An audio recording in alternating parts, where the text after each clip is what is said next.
This is Hidden Killers with Tony Brueski. Here now, Tony Brueski. Can they do new psychological testing? Can that be ordered? Can that be requested before the trial takes place to get a better grasp on mentally at least where he is today?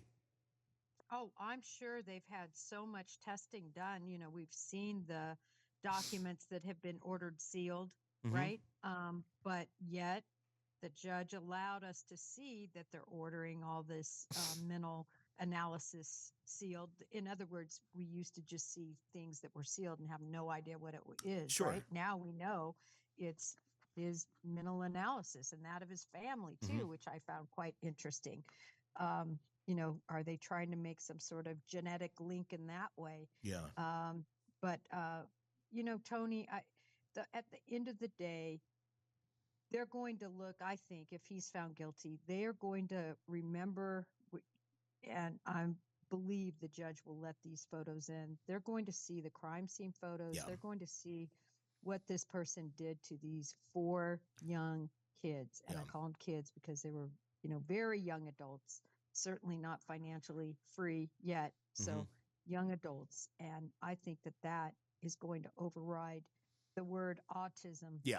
Um, and that's not going to be considered. It's going to be his actions that will be considered, not one of the many monikers of mental health issues that they try to put on him. I'd agree, and I hope that is how that is handled there. What's your take now that we've actually seen the text string, or at least a good chunk of the text string with the surviving roommates, and we've now seen the text of the 911 call that has been released. What's been your take on all that? It's so important for showing the timeline. That's a pretty solid, tight timeline now. Yeah. With all the messages that were done, and now we know exactly, when 911 was called. We know exactly when the text messages took place. When Dylan Mortensen tried to reach out to Kaylee and Maddie and Xana and tried to get them to respond. We know when she reached out to her father now. So we have this beautiful timeline that cannot be argued. Mm-hmm. So I think that's really important. The jury needs to see that. Secondarily, it proves what was said in the PCA all along. Yeah. That Dylan Mortensen wasn't so trashed from drinking that she couldn't identify details. She said, this is the mask, covered his mouth. It covered his whole head like a ski mask. Mm-hmm. And even when Bethany tries to say, well, remember, Xana wore black tonight. She said, no, this is different. I'm so scared. I'm so freaked out. So it really is in line with everything we've heard, that Mm-hmm. she was scared. She was frightened. What people are angry about is her actions she took, that Yeah. she didn't call 911, that she didn't, go and check on them. But who could ever imagine that your four roommates were massacred? You could imagine a guy came in to steal some stuff. Yeah. But I think she was just scared and said, I'm just going to hunker down here and talk with Bethany until my phone dies. And then when it gets light out and I feel, I'm going to go down and see her. I think people need to take a step back on that one and go and stop saying, well, this is what I would do. Well, that's great. That's what you would do. Are you a 19-year-old in the year 2022? And in this sort of situation and what the way that your social structure has been brought up is probably not the same of a 40-year-old.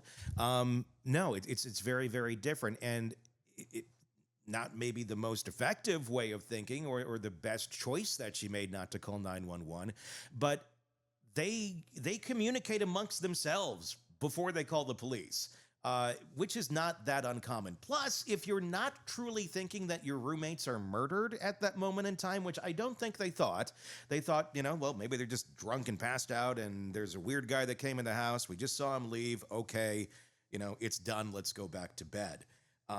They're not thinking that the people are dead. Plus, you're a party house.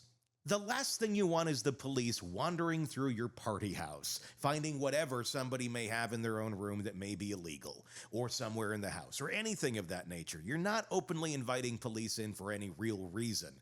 And not knowing that there's a murder scene yet, yeah, I get it why you wouldn't be calling the police when you're in that mindset.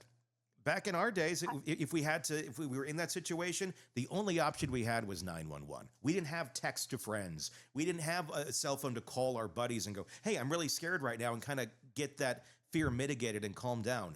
These guys did. So it kind of makes sense to me. Their line of thinking, again, not the best choice, but it makes sense.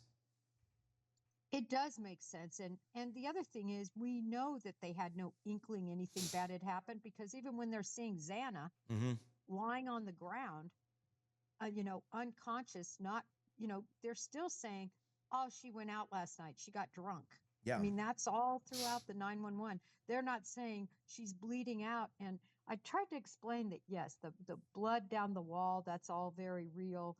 The bloodbath that's in Maddie and Maddie's room with her and Kaylee, all that's real, because if you slice somebody's throat and break open an artery, yes, it's a complete bloodbath, stabbing them in the chest, all of that. But we don't know exactly where Xana was cut. And when you take a knife that's that thin blade like that, and you go in and out and pierce the body, it closes, the skin closes. So if he didn't go for the neck or the artery and just stabbed her at various places, I've treated these and I've seen them. And it's amazing. People can even walk around with multiple stab wounds because they kind of seal up, and it's not until the internal bleeding starts that's inside the body that they can die. And I think that that's what we're going to hear about with Xana. Yeah, I mean, there's 4 different people here. It's not all of them were killed exactly the same way.